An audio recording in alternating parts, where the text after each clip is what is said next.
Good afternoon, good morning to some of you in the West Coast, and thank you for being here. My name is Mertad Hariri, and I'm the CEO and President of Canadian Science Policy Centre, CSPC. First, allow me to acknowledge the land I'm talking to you from, Newmarket, Ontario, the traditional land and unceded territory of Indigenous people, and what it's called now Newmarket, and the Indigenous peoples, including Huron-Wendat, Haudenosaunee, and Anishinaabe, and the Métis. We recognize their long stewardship of the land, and we are grateful to have the opportunity to live and work here. We at the Canadian Science Policy Centre convened a fascinating group of industry leaders to tackle an urgent question. As the world shifts around us, economically, politically, scientifically, how can Canada build an innovation strategy for life sciences sector that is resilient, bold, and future-facing? The geopolitical landscape is unsettled, but moments of disruption are also moments of the opportunity. If we get policy, investment, collaboration, and governance aligned, Canada has a chance not just to keep pace, but to set pace. Among the questions we will consider for the panel are what the major challenges of currently hindering innovation, what can policy better support private sector research and development investment, and what emerging global or domestic opportunities can Canada uniquely exploit in this period of transformation. Last year, CSPC started a national conversation on innovation strategy with consultation with industry associations across the country, and the results of those consultations are all published on the website. This year, we extend this to business leaders across 5 sectors. Today, we hear from life sciences, and for advanced manufacturing on September 25, natural resources October 9, and digital and high-tech sector on October 23rd. Today, we have impressive lineup of speakers, both from industry associations as well as business leaders, to discuss these issues. The recording of this session will be posted online, and the AI summary of this session, as well as the human intelligence synthesized report of all sessions, will be posted online.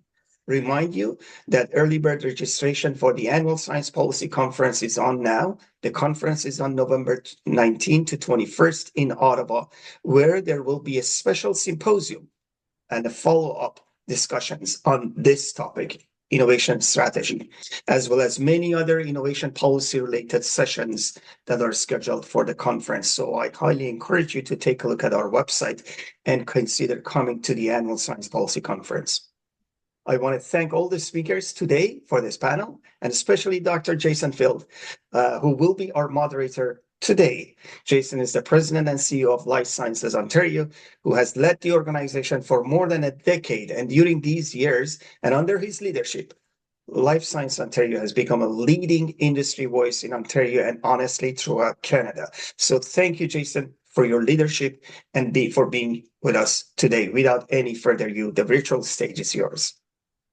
Well, thank you for the very kind introduction, Mehrdad. I am super excited to be here today and really appreciate the CSPC asking me to moderate today's panel session.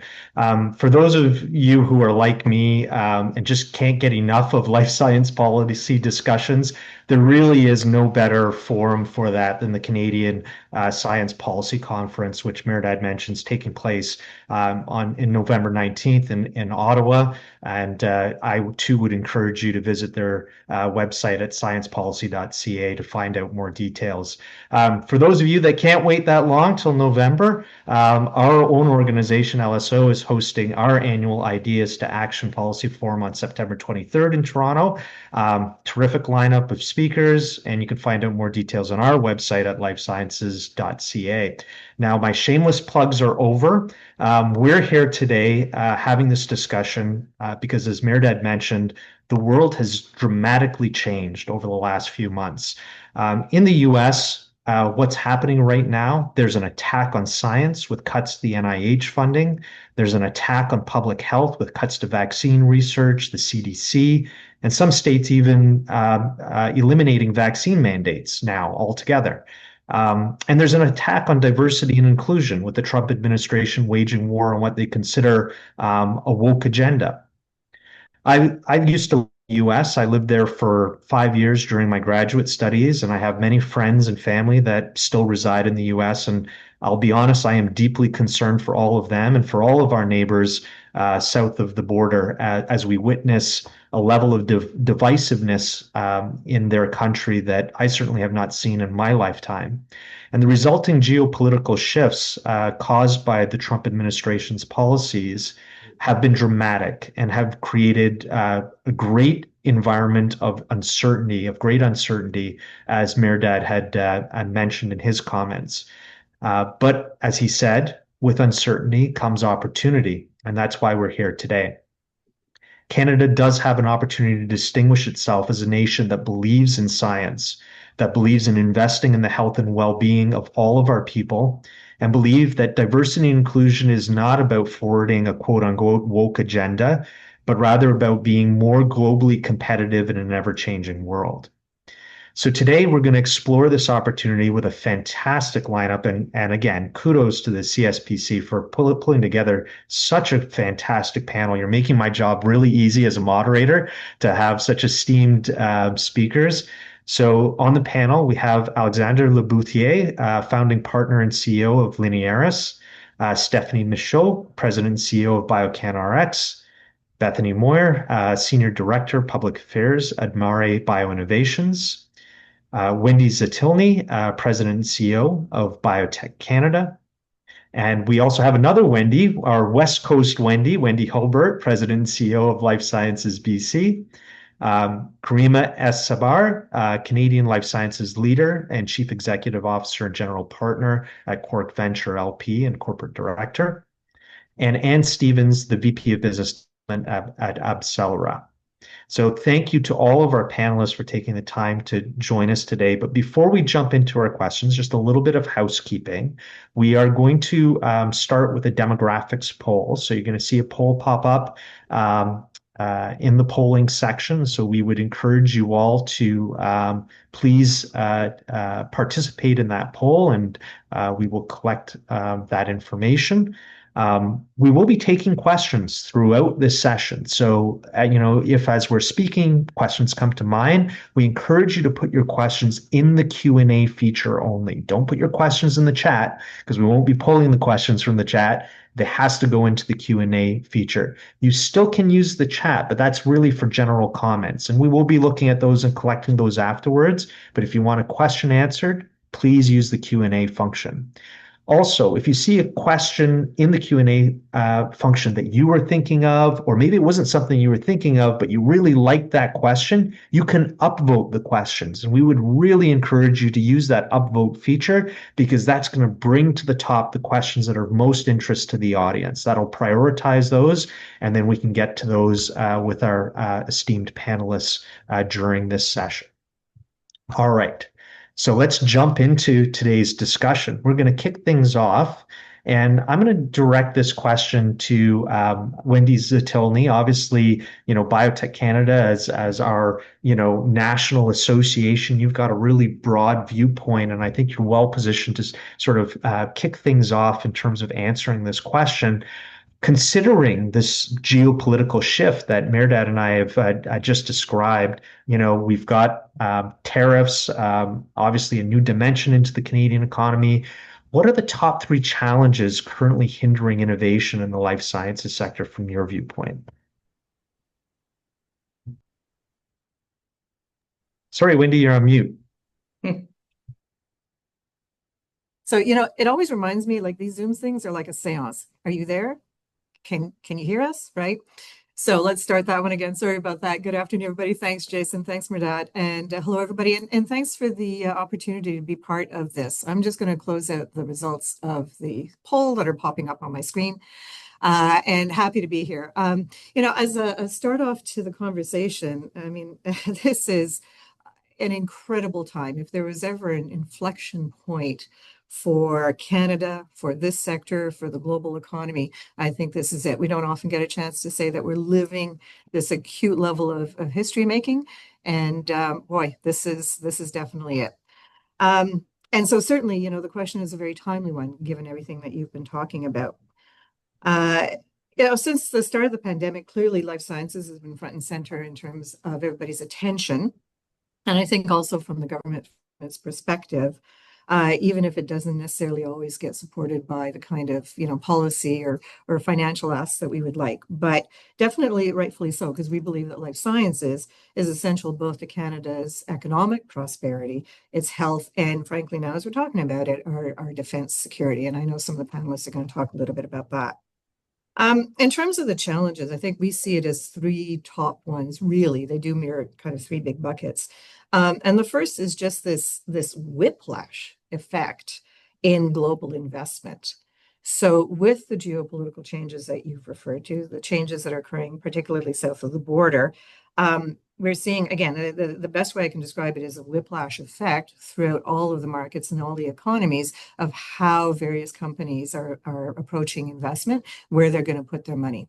And what that has done is it has set off a wholesale scramble amongst a lot of the other markets to actually attract life sciences investment. Back at Bio in June, we're part of the ICBA, the International Council of Biotech Associations, sat at a round table with heads of all the associations from all the other major markets, Singapore, Australia, India, UK, Ireland, and went around the table, and 201, they each said that their governments had identified life sciences as a priority growth sector. And they were actively looking at streamlining regulation or minimizing regulation as a means of attracting investment. That tells me that we're not the only ones in the game. And in fact, everybody's fighting for the same piece. So that kind of highly competitive environment where everybody's looking after life sciences for growth, coupled with, I think, a destabilization in capital flows, and making capital flows a lot less certain has been a big issue for us. And really, if we want to stay in the race, we have to move quickly to send very positive signals around our attractiveness or potential for attractiveness as a market. The second one is one that's more longstanding, and that continues to be longstanding challenges around longstanding access, reliable access to capital, which is still the single biggest barrier to growth. We've seen that there's tremendous potential here. We have secured somewhat 30 billion in investments that have been shaken loose over the past several years in the sector, but we still can't achieve full success and full potential without that sustained access to venture capital and non-dilutive funding. And so from our perspective about to Canada, we're looking at things like a carve-out, a $350 million carve-out for life sciences in the WICI, as well as expanding the non-dilutive funding tools like HERP and IRAP to make sure that we are able to support companies. And then the third bucket continues to be these persistent gaps in the regulatory performance that are delaying access to breakthrough medicines and frankly, weakening our appeal as a launch market. And given that investment decisions are made in a matrix, so decisions price, access, taxation policy, and all the rest, we want to try and make sure we've got the best possible showing in each of those categories. And despite progress that has been made, certainly the current pace of regulatory review is not keeping up with innovation, and in fact is slowing down. And to that point, we're looking at what's happening here in the federal government and discussions around cabinet, the previews around cost cutting and a more restrained operational budgets for the federal government. And we want to make sure that we are protecting Health Canada's capacity to be able to keep processing the approvals, so keep the regulatory pipeline moving. So I guess at the end of the day, just to finish up, for us, health and economy aren't really separate conversations. They're very, very much linked. And life sciences is the bridge between the two. And right now, given, again, this whiplash and this global scramble, we have to be really moving quickly and adeptly to try and position ourselves to be the most attractive market possible in this environment. I'll stop there. Thanks, Wendy. That's really good framing and context. And, hearing you speak, it just reinforces that messaging is that even before we saw what was happening in the US, coming out of COVID-19, it has created an ultra competitive global environment for life sciences, right? So everybody wants to attract life sciences investment. Everybody wants to strengthen their jurisdiction as it relates to life sciences. And so this isn't just localized to Canada. Obviously, we're seeing the context of what's happening in the U.S. and our closest neighbor and ally, and that's creating some unique opportunities. But all of that is surrounded by and underpinned by that global, highly competitive environment that you just described. Bethany, I'm going to go to you next because one of the things Wendy mentioned, and I think it underpinned many of the three comments that she talked about, was the access to capital piece. And I know that's of particular interest to your organization as well. So maybe some thoughts and comments from you. Yeah, absolutely. Really can't disagree with anything that Wendy said there. I think framed that really nicely. And my comments are coming from the vantage point and the experience of Admari Bioinnovation. So maybe just for a little bit of context, Admari, I think, sees itself as a really key part of Canada's life sciences company creation engine. We've played a fairly significant role in the creation of 38 companies that have gone on to raise $2.5 billion of risk capital and created more than 1,000 jobs across Canada. So my comments kind of come with that lens and that experience. So, when working with companies in that way, we see these challenges front and center. And I think, really learning what it takes to take those breakthrough ideas. I don't think Canada has any shortage of innovative ideas. It's really around taking those breakthrough ideas and translating them into those novel therapies that are getting into the hands of patients, and then, quite frankly, are contributing economically to Canada as well. And I think just the potential, you kind of commented on the potential of life sciences, and I think that it's huge. I think most of my colleagues on the call or on this webinar would be aware of a report that RBCX put out that looked at the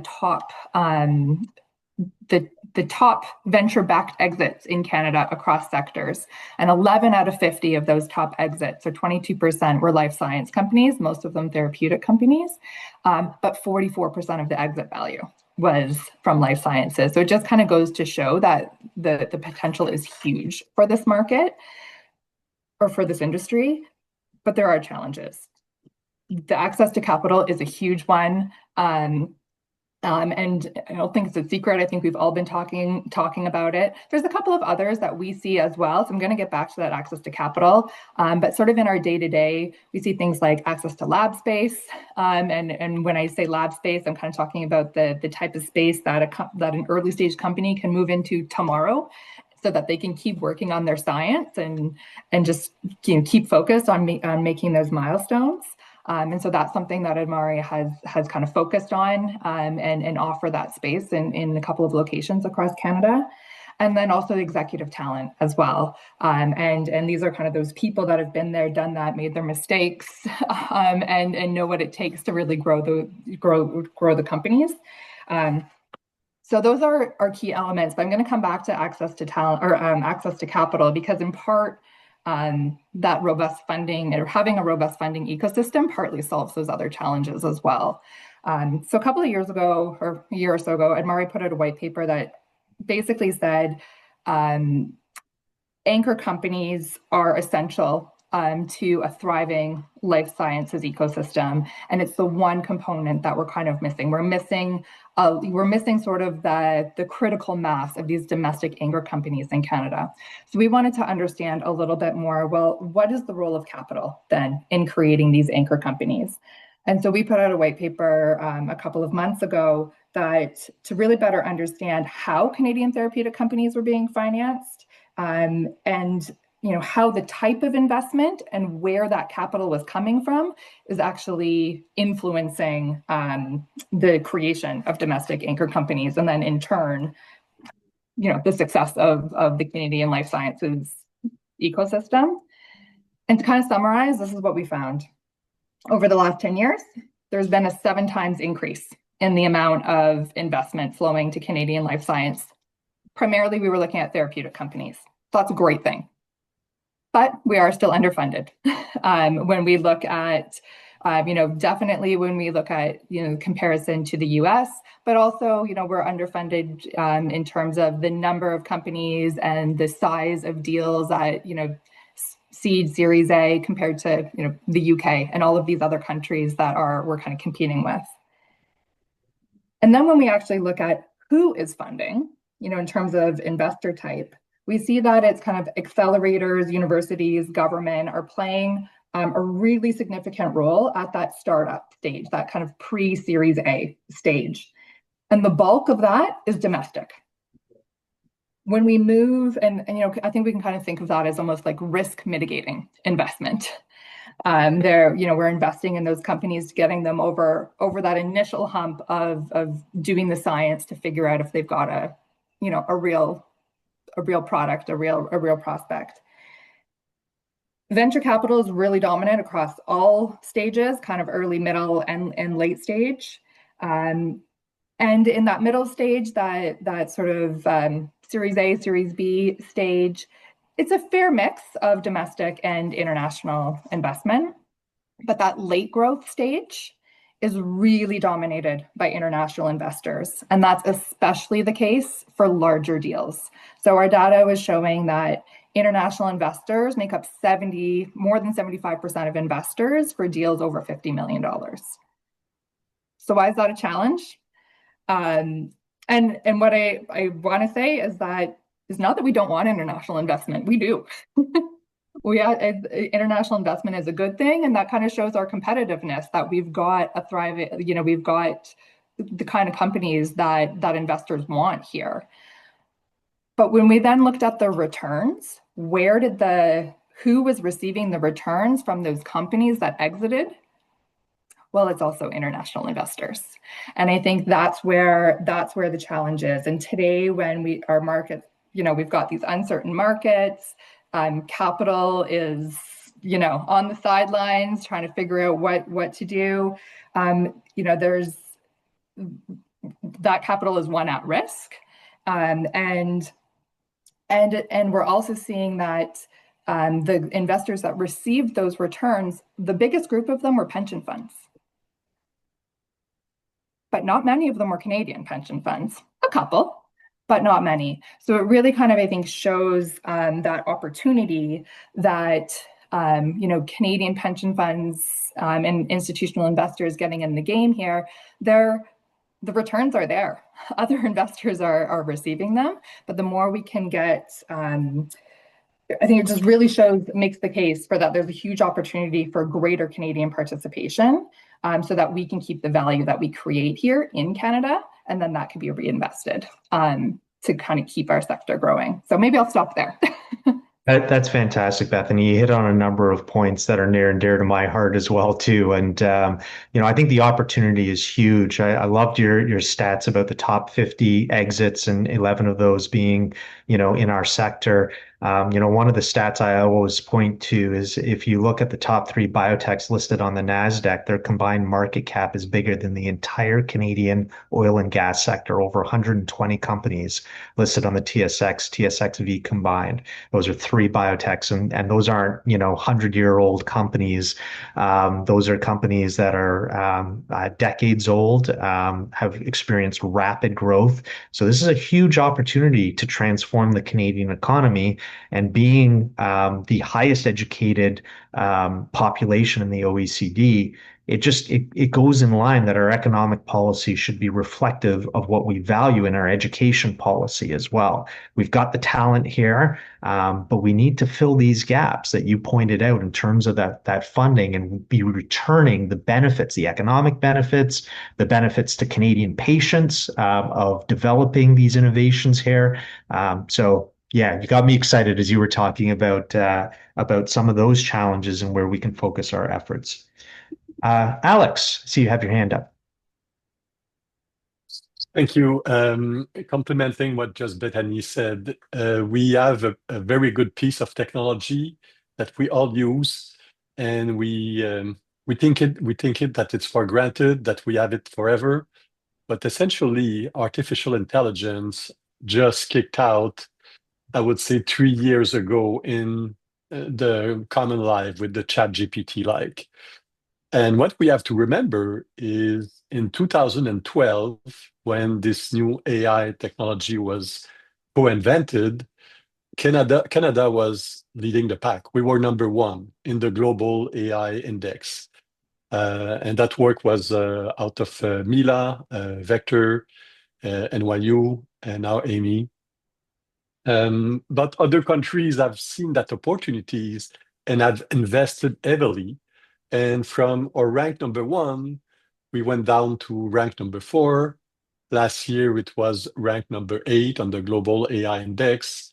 And I now seeing some report in terms of education and awareness, back to where we need to invest also, we rank number 48. So I see that both as a challenge and opportunity to take this, because we have one of the largest AI institute in the world in terms of research. We still have that, so hopefully we're able to maintain that. But should we take this momentum and invest more in the AI capability in the private sector to accomplish 2 elements? The first one, we want to accelerate the growth.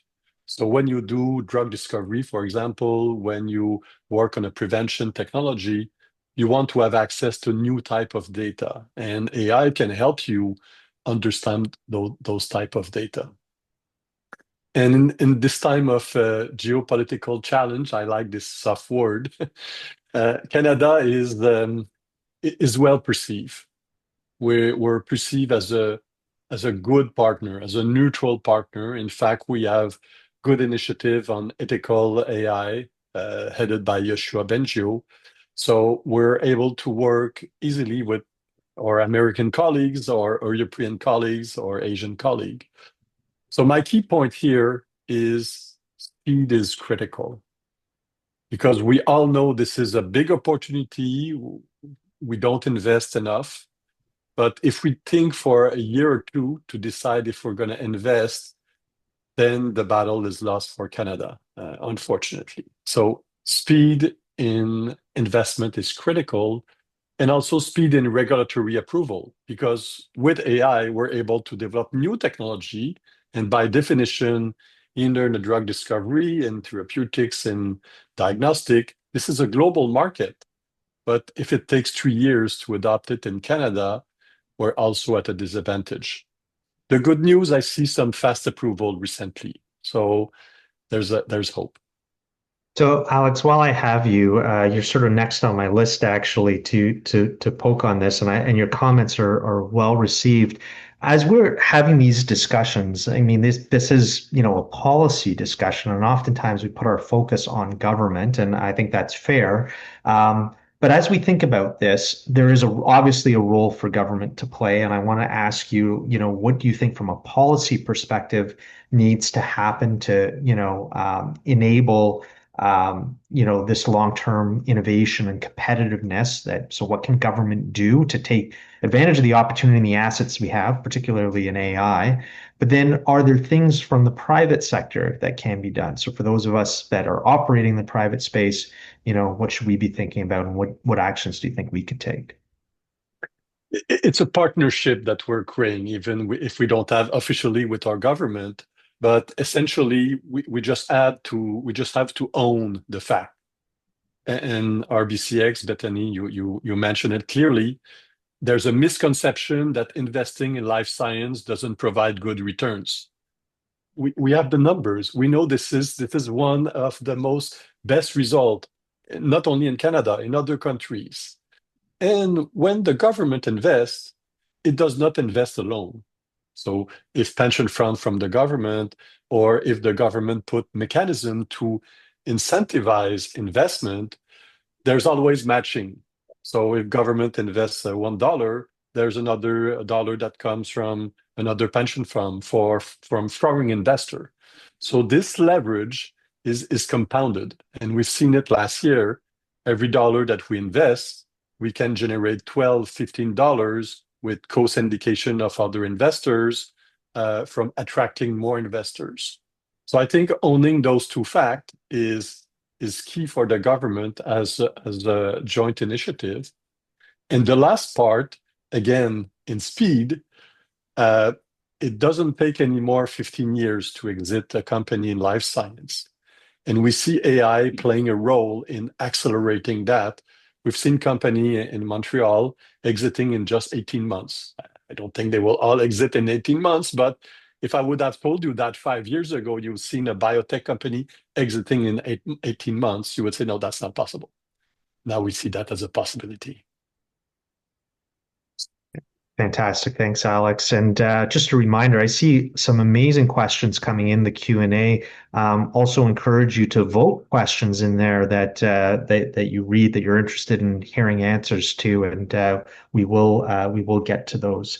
And I want to go to you next and get your perspectives on the question that I just asked Alex in terms of the roles of government and industry, and how you think that partnership could play out and what needs to be done. Yeah, great. Thank you. And thank you for having me here today. This is a great discussion. I think just building on what Alexander just said, I think there is an important recognition of the exits that can happen in life sciences, and its impact on economic returns. But I also think that it's important to emphasize the importance of investing in companies that are actually going to stay and grow as anchor companies. AbCellera is an example of that. It's a company that was Canadian born and has invested heavily in its platform technology and building capabilities around it to mature from a discovery stage company all the way through to now being a clinical stage biotech company here in Canada. Along the way, we've partnered quite heavily with both the provincial and federal governments to allow for that growth to happen and to solidify the commitment of advancing the IP and the programs and introducing the innovations to patients through clinical trials run here in Canada. So I think I wanted to highlight that because I think the partnership and collaboration between multiple levels of government is really important to be able to advance these companies that are growing as anchor companies in our ecosystem. And I think the ability for government to make impactful and really meaningful investments in technology that's going to move the needle and have commercial relevance and a huge impact on patient lives is really important. And that's something that I think the government should continue to do. Right now, of course, all the conversations have talked about, the unique moment in time that we're in. It's a real opportunity, I think, to take a step back and to think about not just about what the short-term problems are that we need to fix, but also what's the long-term vision, what's the kind of economy we want to live in, and how does life sciences contribute to that? Life sciences, as it was brought up before, doesn't just contribute to the economy through economic returns, it's health benefits to patients. And we need to build an ecosystem that actually allows for the IP to advance to a stage that actually gets into clinical trials to give our healthcare system the experience with the innovation that's coming out of these amazing academic centers, these new biotech companies. All too often, we don't have the pieces in place to help those technologies advance and mature, and our patients don't get access to that. Our healthcare system doesn't get the experience with it, and ultimately we get left behind in the launch and approval of the products, and it's too long of a time and gap between accessing the therapies that are often born here in Canada. The other piece that I wanted to touch on right now and relevant to some of the priorities nationally around investing in defense and the role that life sciences can play in that, which I think is also really important to acknowledge, the role in biodefense. And again, AbCellera has had experience with contributing to the previous pandemic, and that was possible through a pre-existing partnership with DARPA. And it was that foresight in developing networked, practiced partnerships that allowed AbCellera to be in a position to respond very quickly and ultimately develop a COVID antibody that served to treat millions of people. And so I think those kind of, that provides an opportunity for the government right now to look at life sciences from the lens of how can we be contributing to dual benefit technologies that have an application for the broader population, but also unique applications that can benefit veterans and biodefense and support on that side as well. Of course, there's great collaborations happening already through HERC that's been set up, but I think there's I think a need to define what the relationship is going to be between life sciences and the defense strategy that's being defined right now. Thanks, Anne. Some great comments there. And you reminded me, when I think back to the beginning of this year and we are going through all the challenges with the US tariffs, I sat on a number of different councils and committees and task force, all related to this. And many of them were multi-sectoral. And one of the things that really struck me was that other sectors we're calling out the importance of life sciences in our future industrial strategy for our nation, because now life sciences is viewed as that core economic security and national security imperative. So it's not just a nice to have, it's not just another sector.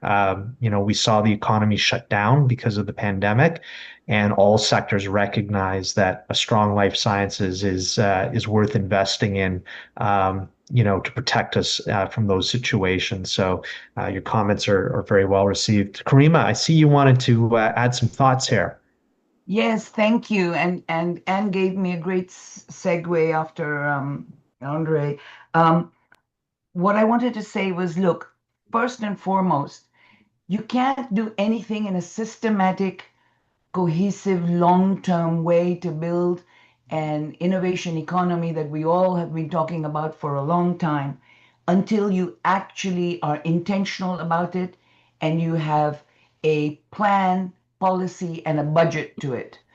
And we are the only G7 country that still do not have an industrial strategic plan or policy around whether it's around R&D and innovation, whether it's around talent, trade, or infrastructure. We need a cohesive strategy. Most countries have a 20-year plan, some 10. China has a 50-year plan. A 50-year plan with a clear articulation that 5% of their GDP will go towards innovation, R&D and innovation.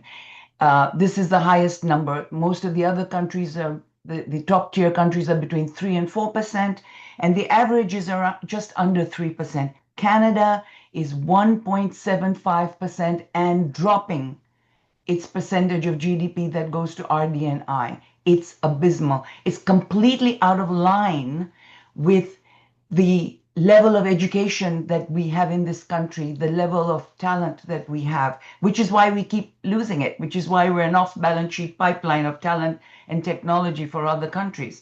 So we've been talking about this for a long time. This is the first thing that government has to do, which is basically put your money where your mouth is. You need to actually articulate a policy. You need to have a budget towards it. It doesn't matter what the government changes or not, what the elections bring. This continues to move forward. And if you see all successful countries in this space, that's what they've done. So that's number one. We have an opportunity now to do this in a big way because we have the possibility of attracting top talent. We need to be competitive in doing that. So you need to create an environment for that. And the first thing is to tell the world that this is what you care about. If we never even mention science and innovation and building an economy, an innovation economy, how is anybody going to be interested in bringing in their investments here? So when we talk about business wanting to bring their investment here, why are you going to do that to Canada when you don't ever hear Canada say, this is where we're putting our money. This is what matters to us. Here are the 6 sectors that, you should be coming to Canada for if you want to, you want to build companies. Now, it's not about, and I think we talked about this a little bit, it's not about having companies that are homegrown and anchored here or bought out by somebody else. That's the name of the game. You're going to have mergers and acquisitions, and we can talk about capital later. But if you have an environment which is conducive to building life science companies here, which provides you with the talent, you have a government and policies that are aligned, you have a procurement policy where you are a great adopter of innovation. You look at Switzerland for this, for example. There are many good examples in different countries. Then you're sending the message to people is, hey, this is where we should build our company. It doesn't matter if I'm a Swiss owner or a French owner, but I should build my company here. We invested in 32 companies over the last 10 years through GHS Fund, which is a global fund, a $500 million fund. 20% of those companies were Canadian. And I can tell you that when we got to scaling up, there wasn't a single Canadian company that you could raise Canadian funds for and money. They were not monies from pension funds and in Canadian pension funds who were willing to put monies up. They were US pension funds. And so companies moved. So I'll give you an example of Artemis, which is a great story which came out of Triumph, was funded by various programs, good Canadian programs, IRAP and all of those things over the years. We came in as early investors, and although we're headquartered in Vancouver, we're a global fund. We're not a Canadian fund, we're a global fund. We invested, we brought in Deerfield, we built out the company, we brought in one of the largest funds in the world, and then the company got sold to an Australian company, Telix. But because we were based in Canada, and because we understood the Canadian ecosystem, we brought the company to Canada to anchor in Canada, build and create the jobs in Canada, and expand in Canada. So they just moved a CEO into Canada. All the staff stayed. They've doubled the number of people they've got there, and they're working and building to expand and spin out potentially another company in Canada. So it's about anchoring the existing companies and keeping some Canadian, but some are going to get sold. But you want them to be built in Canada. And this is the opportunity we now have with all of the nonsense going on south of the border to be able to attract, companies and talent into Canada. So I'll leave it there. So Karima, you hit on something, and I say this quite often too, because we have these conversations all the time in Ontario. Companies exiting is not a bad thing, right? In fact, it can be a very good thing. The problem arises when that's the only pathway available to the companies, and they don't have the option to stay and grow here in Canada. And so that's the problem that we need to solve, I think, is creating that pathway and ensuring that companies that do want to, explore that option, have the ability, and we create the environment to allow that to happen. So I wanted to get your thoughts, and maybe I'll press you a little bit more in terms of what needs to be done to create that environment to allow that to happen. Well, as I said, the first step is honestly, you need a government and a community that says, hey, we're here, we're an innovation economy. That's our future. This is where our stake in the ground is. And guess what? To validate that, here's our 10, 20-year, industrial policy, which aligns trade, talent, R&D, and big infrastructure, all those things. And we have some great big infrastructure. I mean, the reason we could do Artemis is because we had Triumph, but then we don't keep up with keeping it state of the art, right? We invest very incrementally. We don't invest exponentially to stay world class. So here's the infrastructure, R&D. This is what we're going to do. And here's the percentage that we're committed to investing in this sector. Come do that business in Canada. So that's, government needs to be a champion. I mean, that's their role. It's not their role to fund everything. That's not their role. They need to be a catalyst and a champion. And so off we go to the races if that starts. Then, there are many great examples around the world. And I would say, Germany, Holland, Switzerland, they each have different models. You can look at them of building, scaffolds for public, private, public partnerships. Partnerships with foundations and not-for-profits. A collective endeavor to build big platforms and big infrastructure play. So for example, to Alexandra's point on AI, we could have done that starting then when we had a lead. We can still do that because we have a lead in certain areas of AI. And for example, we were one of the first countries to have a smart implant. Canary Medical has a smart knee. They put it in 14,000 people now with multiple millions of data points that clearly not only save the healthcare money, but give a better outcome for the patient because you have real-time data. It's actually, you want evidence-based healthcare? That's data-driven. That's where it comes from. And AI is doing it, right? But we are not an adopter. Not a single hospital in Canada is using this device. Mayo Clinic, Cleveland, of all exclusively converted to this persona device. So we need to change that. We need to also be procurers of this. So procurement policy by government, especially now in this environment, is a really important thing. And that's not just for life sciences. That's in many sectors of in the innovation economy, right? We can really be game changing. We're a small country, but we're not so small. Look at countries like Denmark and Switzerland, 8 million, 4 million, 11 million. That's the size of one of our provinces. 39 million is not a small number. We could make a dent in things. So we do need to be early adopters and procurement. The other area is we need to focus then on all of our strengths. Where are we world leading?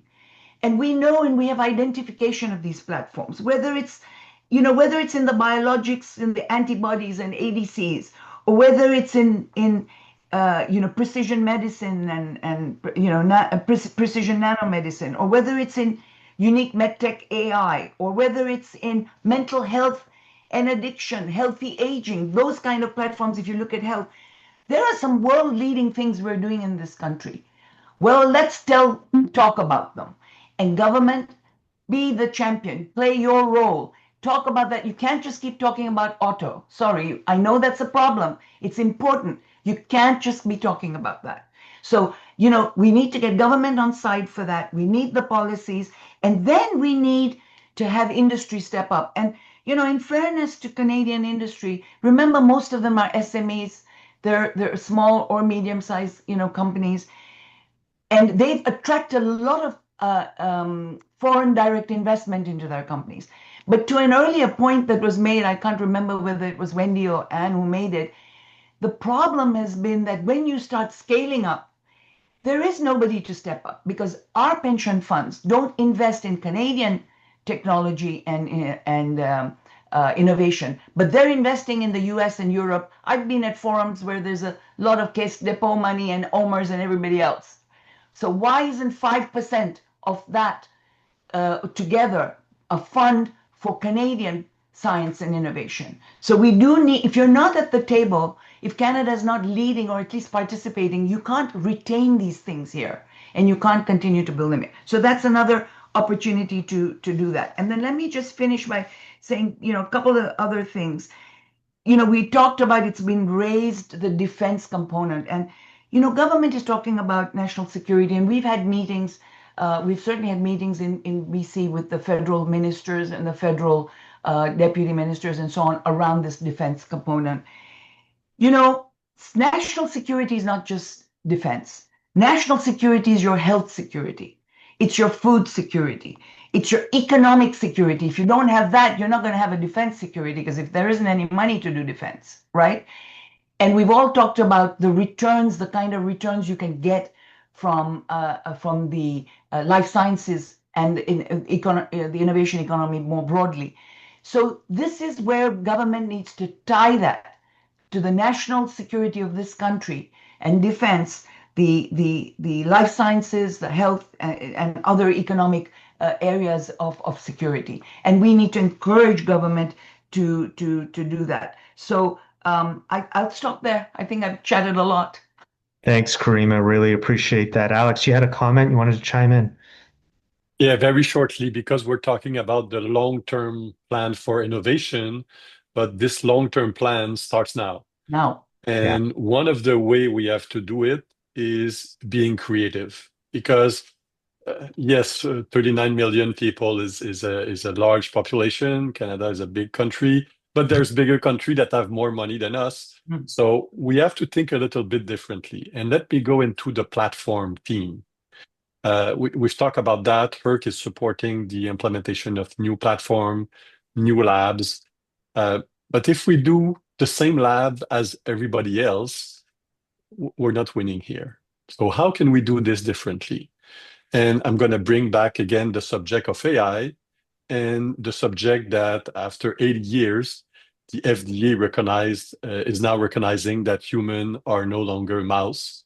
So we should not do things in mouse model. We should move a little bit toward human cell line, towards organoids, toward maybe platform that are the next generation platform that are generating data. And this is what will fuel the next economy, is to be able to generate new type of data for which company can, let's say, chew on this as their specific mode, as their differentiator. So I think there's an opportunity to encourage the creation of those new type of labs, new type of platform now that, of course, over time will stay and will be part of this long-term innovation. The second quick comment is about, again, speed. And we have been successful in Quebec bringing clinical trial in less than 8 weeks. But we need more of that. We need to follow the example of Australia, the example of South Africa, where there's even incentive for both local companies and foreigner, because sometimes we're too kind to foreigner and not kind enough to local, to incentivize and making sure that those clinical trial, whether on some therapeutics or diagnostic device, can be run quickly.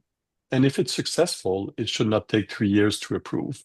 So for me, it goes on the platform and the speed of adoption of our own creation. Mm. Thanks, Alex. And just before I get to my last question for the panelists, Wendy Zatolny, I want to get your thoughts, because Karima mentioned, that Canada is underinvesting in R&D, both, from public perspective as well as the private perspective. What do you think needs to be done to sort of change that and turn that around? Thanks, Jason. Well, I was hoping I'd be able to weigh in, because I mean, I'm always so energized listening to Karima. I love the passion. I love the passion on this panel. It's amazing. And listening to Alexandra earlier, the first thought that came to my mind was, you know what? I'm tired of Canadians being modest and polite. Enough of this. We need to be loud and proud. All right. It really is time for us to be loud and proud about the incredible innovations that we have brought into the world as Canadians, because that actually kind of ties into our ability to then support them, because that just leads into public policy and government support. But the other part, and I think it's picking up on what we've heard from a number of the other panelists, is this notion of a system. It's the thing that has struck me listening to everybody and working through some of the policy issues we hear that we're dealing with at Biotech Canada is that it's almost like we're dealing with a conveyor belt, realistically, right? You start with a small company or, the researcher, and I got something, right? And they go and they take a second mortgage on their house or borrow from their cousin, and they start developing.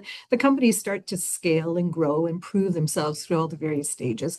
And the point is, you want to get them to that point along the conveyor belt to where they can achieve scale. And, the exits are, either a buyout, there's licensing, or ultimately what Anne had talked about, which is getting to anchor companies stage, right? Which is one of the parts of the sort of a North Star of the strategic plan of Biotech Canada is fostering the domestic sector so it has that kind of critical mass.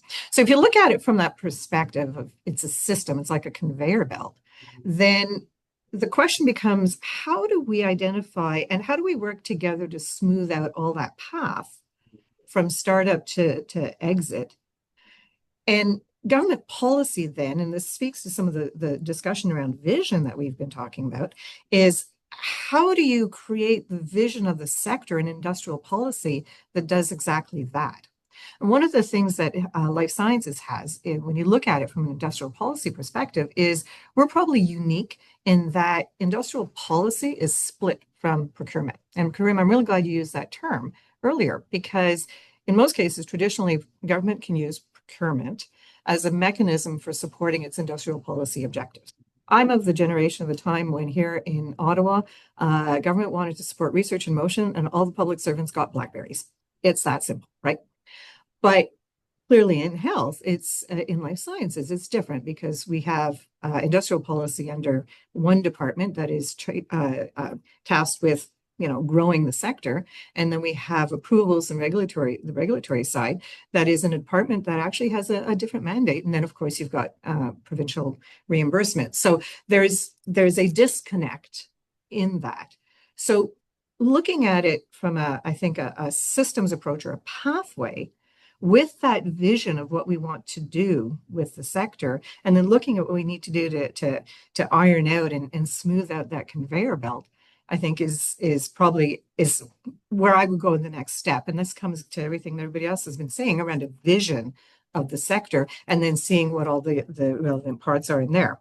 I mean, and that includes, and then there's a bunch of other stuff in there. Government does have to send that signal in terms of the life sciences sector. And I talked earlier about how we are in a very competitive environment globally. We're not alone in this foot race, and there are a lot of others who are far ahead of us and much more focused from a government perspective. Capital definitely, and especially the pension funds. To your points earlier, the Canadian pension funds, I think, need to be encouraged to see the potential and invest here. Some of the innovation incentives, like a patent box, improving shred as well. And again, regulatory, because that's the procurement side that we have to tie together. So those are the specifics. But for me, again, it's that systems approach. That and be loud and proud.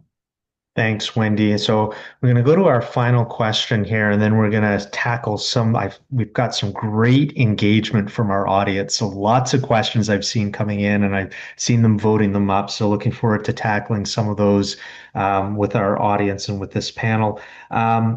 So Stephanie, I want to go to you next, and I want to focus in because we started this whole conversation with challenging times and opportunities. And some of our panelists have, pulled out what some of these opportunities are. I'm really curious from your perspective, where do you think Canada needs to focus, and what are the greatest opportunities available to us given the current geopolitical climate? So I'm so happy to go last, because I have heard from so many of you, and have you changed my responses? 100%. We've talked about vision and setting a strategy and setting a goal for ourselves with respect to the life science sector. Linkage, of course, to the research that we do, and also to industrial strategy. Wendy, a comment very, very close to my heart is that gap that exists between Health Canada and ISED, between our regulator and the group that's responsible for industrial strategy. In preparing for this, because I did want to bring up the opportunities that exist in regulatory, and I also wanted to go back, Wendy, to a comment that you made very early on in this webinar with respect to the decisions that are taking place right now in Cabinet with respect to all, the 15% cuts and, the budget review, and the need to absolutely shelter Health Canada with respect to this, and I would say greatly augment what they are doing. And I want to use this example, and it's a very specific example of supports that exist internationally for orphan drug incentives across different jurisdictions. And I took a look at the United States, the EU, Japan, Australia. All of them have specific incentives to support drug development in their own jurisdictions, having to do with greater market exclusivity, tax credits, grants, regulatory support, fee waivers, reductions. And what was really striking about the table that I generated is that in Canada, when it came, across these different columns of market exclusivity, tax credits, grants, fee waivers, reductions, and other policy instruments that they're using, for Canada, it was none, none, none. And then we have the notice of compliance with conditions. And so there's a real need for our regulator at Health Canada to say Canada's open for business, which is what I've heard from all of the wonderful panelists here today. We're open for business, and this is what we're going to do for you in order to have you come here to develop our own technologies and really support our innovators here in Canada. We spoke a lot too about the need for capital, and I've been very fortunate to be part of those discussions. The great work that's been done by Admare, by a number of VCs, the BDC, really taking a look at the incredible returns that have been realized by the sector. This is a force in Canada, but the incredible returns that have been realized. And we have, close to an anchor company, I'm going to say, and with respect to Accelera, the great successes that we're looking certainly, to see come out of Accelera out west. The lack of investment in this country and the lack of and coherence is what I'm going to say, which I think has been echoed by all of the panelists here, really strikes me on a day-to-day basis in my role as president and CEO of BioCanRx. We're a not-for-profit, and we invest in the development of immunotherapy, specifically for the development for the treatment of cancer. Excuse me. We are driven by two indicators, and this drives our mission day in and day out. Increasing the number of clinical trials that are taking place in Canada. And then our next metric is how many patients have we been able to bring these therapies to? Those are our two leading metrics. When you set this as an objective for success, it enables and drives a lot of change. And we've been now in the business of doing this for the past decade. And we've been very interested on the performance of the system that we've brought forward and have done a lot of work in assessing how are we doing. The gaps that we have noted, that we have shared with government, that we have highlighted as a real immense gap. And we talk sometimes about the valley of death in Canada. I joke, but it's not funny. It's a bit of a Mariana Trench. And it's the translational piece. And I know, Jason, that LSO has done an enormous amount of work with this, with the proof of concept work. We carried out a retrospective analysis going back 20 years on the number of clinical trials, right? A real demonstrator of de-risking a technology specifically for therapeutics development in Canada, specific to our area of interest, which is immunotherapy development. And we found that, yes, in accordance with StatsCan data, we do really well with respect to the number of clinical trials per capita here in the country. But when we interrogated that data set to ask how many of those are based on Canadian innovation, the numbers were really shocking. The number was 4%. The number was 4%. And it's really due to that lack of translational funding. Now, we have the biomanufacturing and life science strategy now in Canada.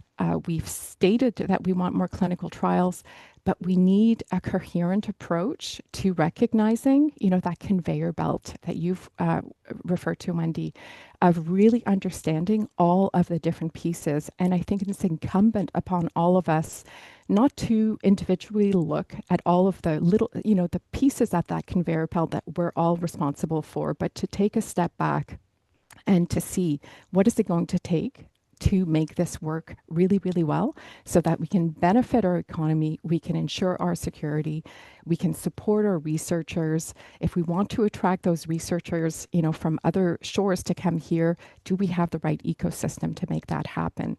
I just wanted to touch on some final points to really make the linkage to, what our government has set our priorities right now in the system in the next year. We've talked a lot about, with respect to health research, we've talked a lot about data and, the potential for data in Canada, our health system data to be used as a competitive advantage. And, I think about our siloed data sets all across the country. And isn't that a wonderful opportunity for, diminishing those barriers of interprovincial trade, right? Let's address that so that we can be a Denmark and really mobilize our health system data and attract more funding and make Canada really the easiest place to run complex clinical studies. we've touched upon this also, procurement and the division that exists, right, between procurement and health. We need to adopt this as industrial policy and buy Canadian health tech programs for critical drugs. And I know Ontario last week announced some great initiatives with respect to this, but we need to do this for critical drugs and also for biotherapeutics. There are a number of tax and finance levers that we can also utilize, and these are opportunities. So, for example, clinical trials tax credits, we can modernize SR&ED.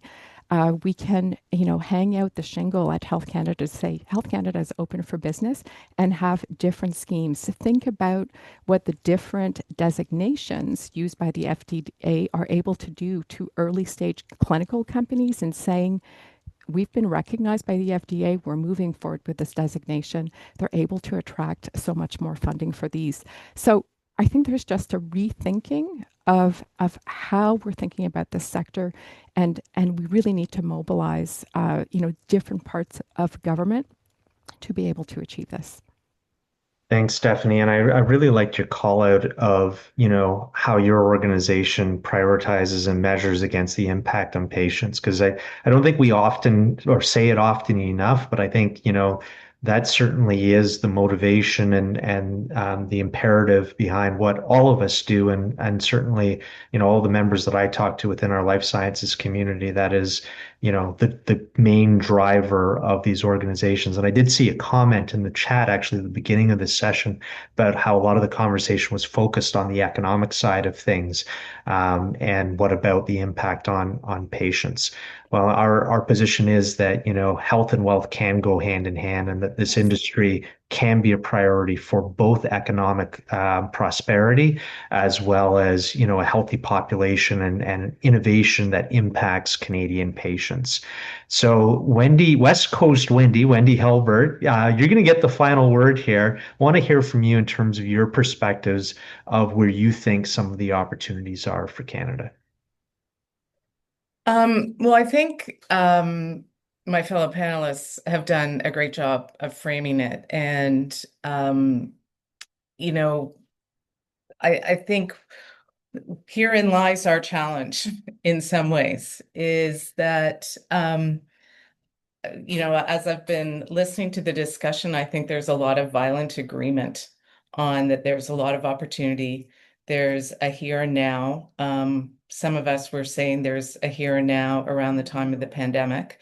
I think it's important to remember the learnings of the pandemic. And somebody brought up the fact that due to a health issue, we shut down our economy. And arguably, we're still experiencing the impact of that. And I would say on our youth, they're really experiencing the impact on that when you look at youth employment, mental health, and a number of other issues. So I think there's a big conversation about how do we want to make sure that we don't shut down our economy again if there's a potential health risk. And a health emergency can come in many ways. We saw last year during the potential airline strike, that some of our global pharma companies were looking at chartering planes to bring critical medicines into Canada. So these are here and now issues, regardless of who's running the country south of the border, that we really need to be thinking about what type of country do we want to be? What type of economic levers do we want to have? As a former CFO who spent a lot of time, unfortunately, restructuring cost cutting, at the same time, you need to be preparing for the future and thinking about what in this case, in my case, an organization or a company, but what our country wants to look at. So, I think the opportunities have been really framed, but at a really high level, we need to come together under what everyone's talking about, industrial policies now, the federal government, the provincial governments.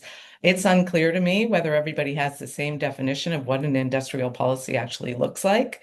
I've seen a lot of discussions that talk about frameworks of policies, but not necessarily when we write our industrial policy, what does it look like? Every sector in Canada has a linkage to defense right now, including our own. And while we passionately believe it, we're talking to the converted, so to speak. Like there's violent agreement on this panel. And so our challenge as a sector is to really come together, collaborate with government, and help government develop whatever the strategy is to grow the life sciences sector. And that we can't wait for government to do that. As Wendy said, they can be a champion, but they can also drive policies. But we all know they're also elected. So we have to help them understand what this policy can be and how it is going to be for the benefit of Canadians. And all of us in the places that we occupy do that very, very well. But how do we come together federally to do that? And how do we help the policymakers understand that? And in our federated country, BC's working on an industrial strategy, BC's working on 2.0 of a life sciences strategy, as are many other provinces. As we look at the global competitive environment, people are looking at Canada first and then the provinces second. It may be bizarre to hear someone from Life Sciences BC say that, but as I'm looking at partnering with Germany, I'm not worried about whatever state or province it is first. If I want to go and do a clinical trial, I'm looking at the country first. So we have to do this in a very collaborative environment. I tend to, on the procurement front, as an example, the low-hanging fruit is if Health Canada has approved something, let's buy it. I don't think that our ministries are at odds as sometimes we think they are. They're also, the people that work in there are also taxpayers. They're also patients. They also have families that they're trying to keep healthy. They want it to have good jobs. And so we have to talk into the listening ears of not only each other, but the policymakers and really help drive this forward. We have examples in our country where there has been a vision made and then action happened. Let's talk about railroads. Let's talk about telecommunications. We have histories of this in our country, and we need to come together and help this happen. And so we all are doing it. And I think one of the things that is really unique about the life sciences sector is how collaborative it is, how aligned we are on what we think needs to happen.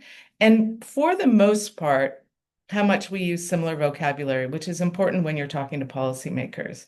But I put it on us to actually come together and say, this is what needs to happen in a cohesive manner that allows us to come and talk to policymakers together as opposed to individually. Thanks for that, Wendy. And here, I agree with you. And I think, one of the things that I'm really pleased is that since COVID-19, I've seen a real strengthening of the collaboration across provincial organizations like ours, as well as Biotech Canada, the National Biotech Accord. So there's some really great platforms to allow that collaboration to happen. But you're right. I mean, I think the onus is on us to ensure that we're collaborating and positioning ourselves with the opportunities that are facing us. So with that, I would like to go to some of our audience polling questions, and I see our top voted with 11 votes is a question around the attack on science and research funding that are happening in the US, not being limited to the US, but actually happening right here in Canada as well. Can we comment on this, the provincial government support, the decline, and the increasing politicization of science research? And I saw that someone wanted to take a crack at answering this question.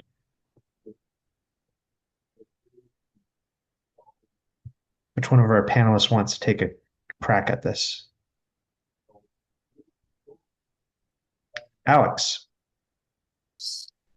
The answer is very complex, but I'll put some key elements. What we see in our province, Quebec, is the fund is still the same, but has been the same amount since maybe 2015. So no inflation, and what we're seeing is an aging population, which requires more treatment, more diagnostic, more care. We're getting older, all of us. So that's an issue that we will see more and more. So in terms of research, I think there's a misconception that if we invest in the research in the right area of the continuum, for example, in prevention, so if we were to develop new prevention technology and those technology could be applied to the population, could we save? And there's clear answer that some prevention, like vaccination, and it's not just vaccination, have a lot of impact on what the next cost will be. So there's misconception, and this is why I see that cuts is being done everywhere. Government will prioritize treatment rather than research to develop new technology, more precision medicine, more targeted medicine. And I think we need to change that. Otherwise, we're just increasing the cost of healthcare and not optimizing it on a yearly basis. Thanks, Alex. Karima? Yeah, just quickly, I'll add to Alex's comment. Nice summary, Alex. The other, there's 2 points. One is our federal, provincial, territorial model is not helpful in this regard because everyone is looking to everyone else to do the funding, if you see what I mean. And there is a little bit of a disconnect, I would say sometimes around these pieces. And when you have controversy like now, that tends to happen more. But the other piece is really that we're still in this mode collectively. I think federal a little less so than the provinces, but maybe not. Maybe it's all of us in this mode of, coming in and spending 80% of the money at the acute end when we have a problem and it's serious, instead of being preventive and primary care. Preventive and primary care has simply declined in this country. We've gone from being one of the best in the world 50 years ago to honestly not in a good place. And our monies are still being spent in the hospital when people are in critical situations. And of course, we have great expertise and we're good at that. But that's not where we should be spending money. We should be preventing.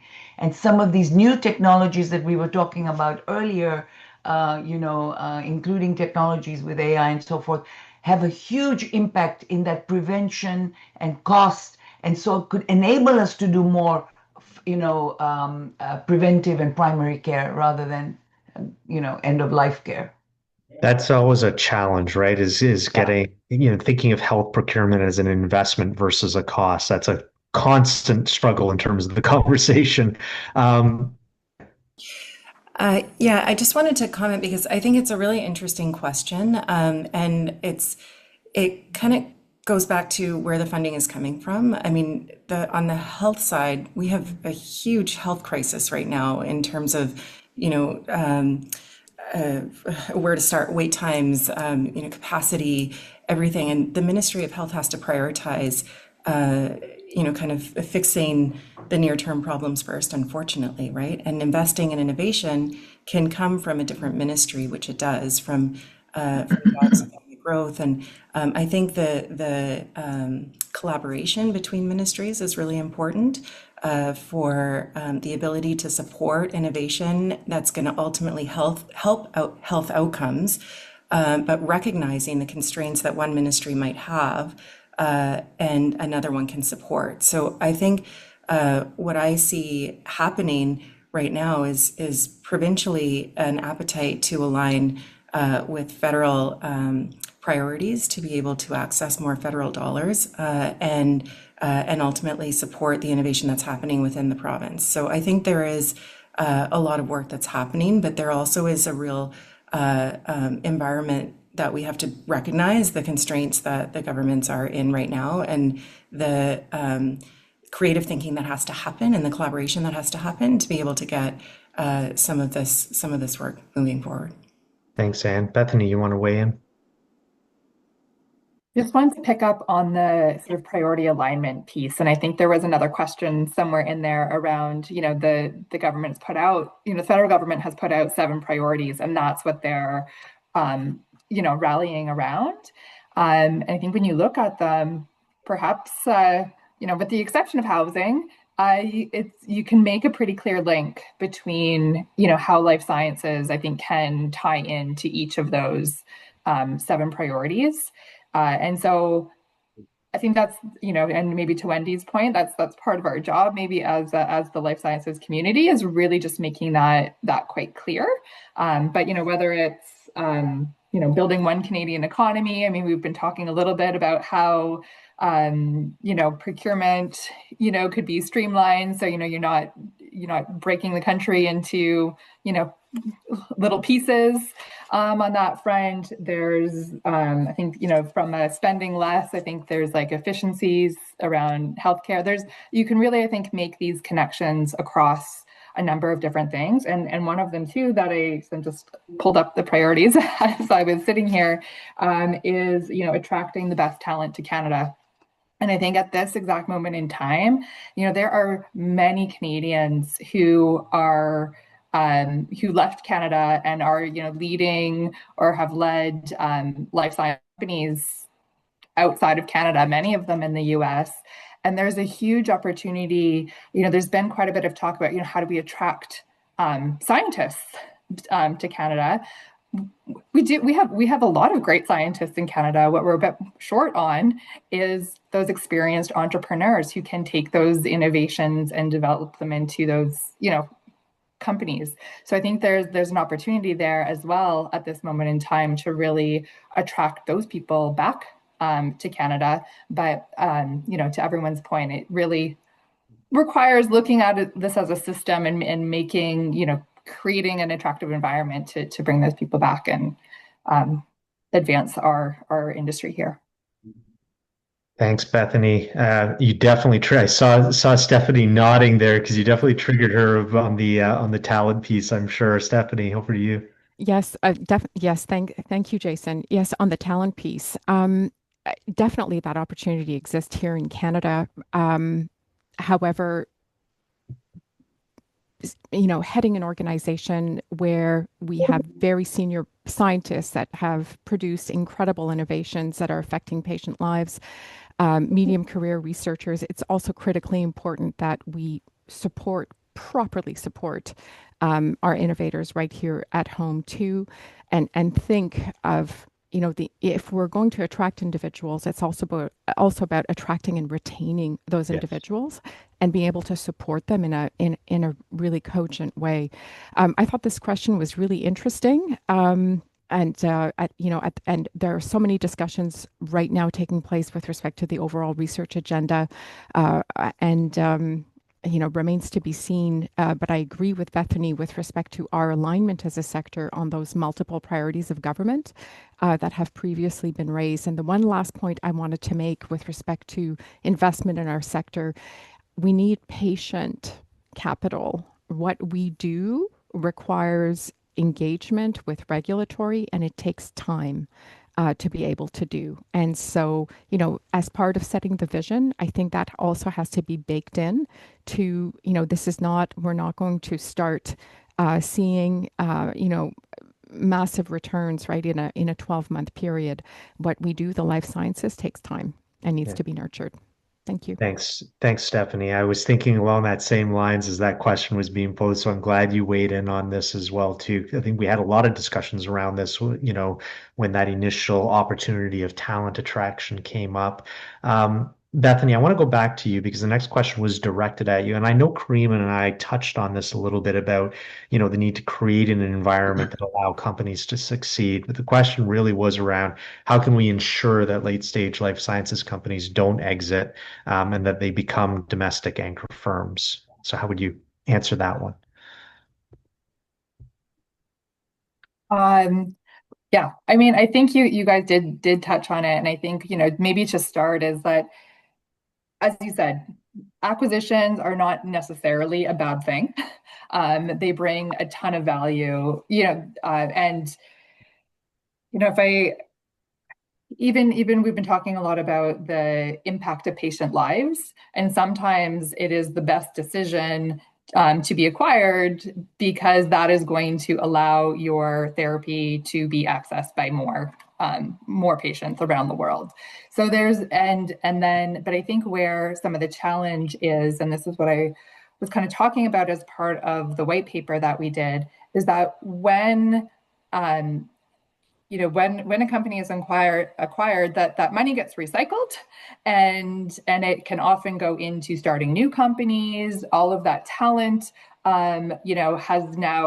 is now more experienced. They can start the next company. So there's a huge amount of value that comes from mergers and acquisitions. The challenge is that if most of the value from that exit flows out of the country, we're limited in how much of that flows back into the system in Canada.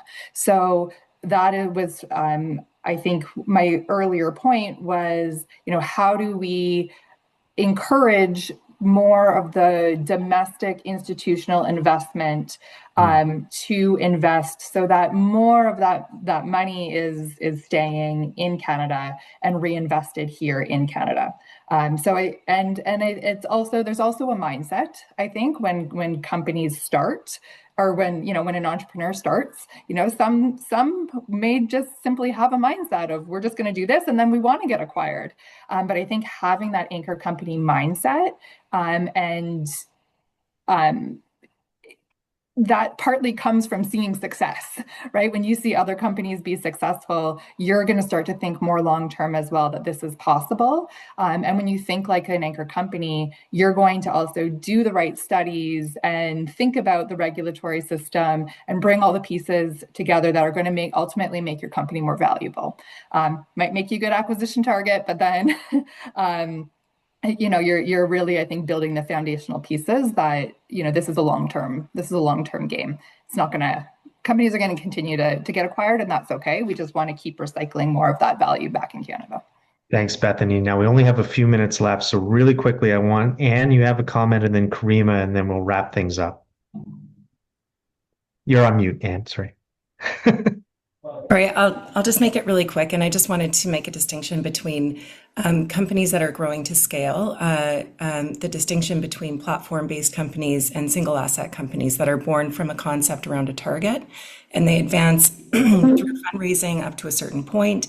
It's really hard to build the infrastructure that you need to be able to scale and grow through to late-stage clinical trials.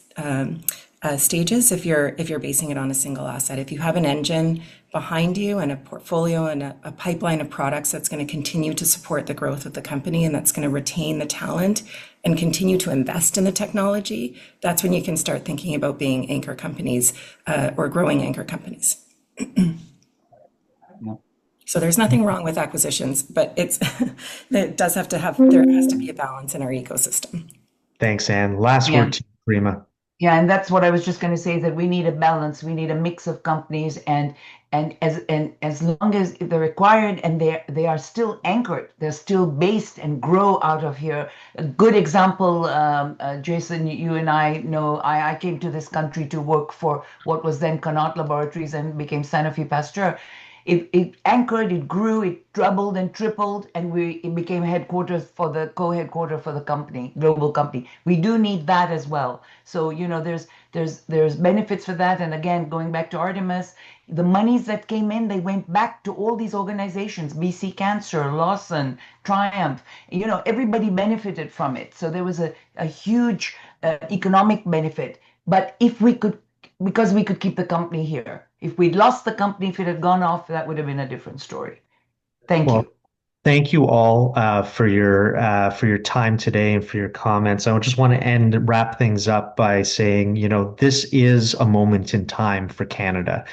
This is a huge opportunity. As our panelists have all pointed out, it's an opportunity for us to work together, collaborate, and to act and do so collectively as Canadian life science innovators.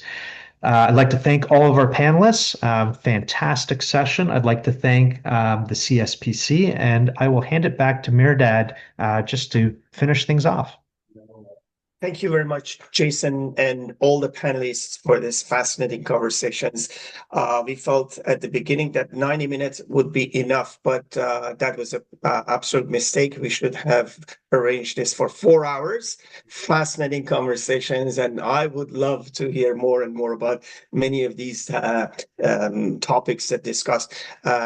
Just a couple of things for the ending of this panel. The recording of this session will be posted online on our website for you to see, as well as the AI generated summary will also be posted online. And then we will combine all the recording of the sessions and synthesize the discussions around different sectors, and that will be published also. Don't forget the Canadian Science Policy Conference, November 19th to 21st, and a special symposium in the morning of the 19th dedicated to innovation policy and analyzing of the results of these conversations with industry folks that will take place. Please take advantage of the early bird registration. And I want to thank the CSPC staff, all the panelists, and as well as the volunteers who helped to put this panel together, and of course the audience who participated on this panel. I know many questions that were posted, and some of them did not get the chance to be answered, but we'll record these, and hopefully we have another opportunity to make sure many of these topics will be discussed. Once again, thank you, the panelists, for this fascinating conversation. We look forward to stay in touch and hope to see you at the annual conference. And don't forget the next panel on September 25th, Advanced Manufacturing. Thank you and have a wonderful day.